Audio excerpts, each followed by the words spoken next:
Okay, so here's my website project. It's called the Dark Web, the Good, the Bad, and the Ugly. And I'm just gonna go through each page.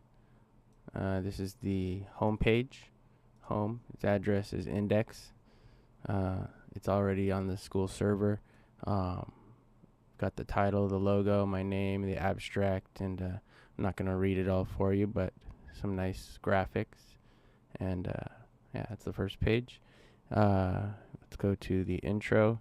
We've got some more graphics about and it. I clicked on intro and it went to the correct link, intro.html. Introduction. It talks about what's going to be discussed, and we've got some more icebergs demonstrating how the internet is like an iceberg. And feel free to look at that and read more into detail. We can go to background now. Background information's got history, some detailed infographics about history of the dark web and how to access it. I specifically like this timeline of the deep web. Very cool. Learned a lot of things here, especially right here in 2002, the Tor network. Tor is how you access the dark web.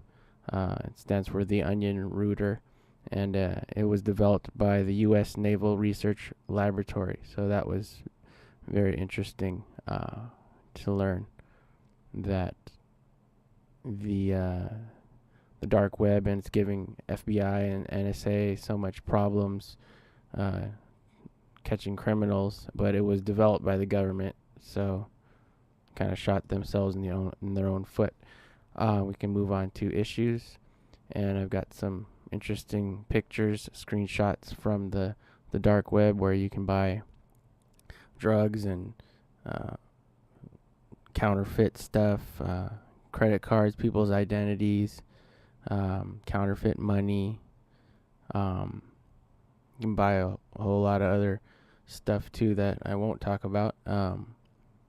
And right here's a screenshot from a website that sells illegal guns for the price of Bitcoin. So whatever you want to buy, you can buy with Bitcoin.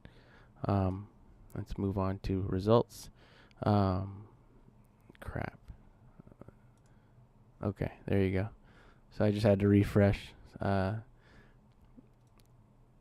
So I got my results of my interview here, and I was able to interview a friend of mine from church. Her name's Michelle Guel. She works at Cisco, and she was very valuable resource for me to interview, and she had some great answers, and you can read about her answers in the text of my website. And this is a YouTube of her speaking at the RSA conference, and feel free to watch that. Opinions, my opinions here. Got some graphics. I kind of lean more toward Tor, the Tor opinion, the people that are part of the non-profit. Or right here it says why anonymity matters to protect us from surveillance and government surveillance and stuff like that, because I feel like the government, covers up a lot of their own dirt. So I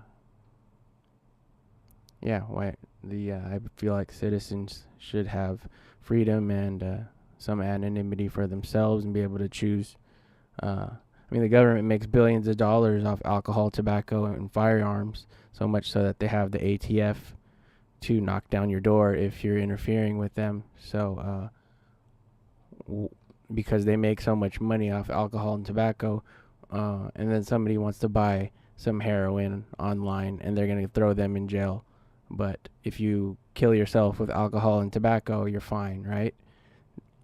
So I think, I lean more toward that side of the debate.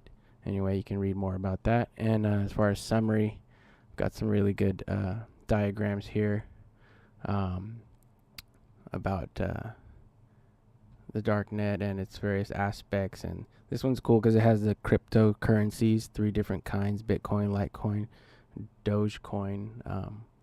And it says cryptocurrency greasing the wheels of the dark net. And I talk a lot about that and how terrorists and bad people want to do bad things like buy bombs and hire hitmen for assassinations. And you can do all that on the dark web for the right amount of Bitcoin. So I feel like there's a lot of bad people in the world, and I say here that there's even bad people in big positions of authority. So like the White House.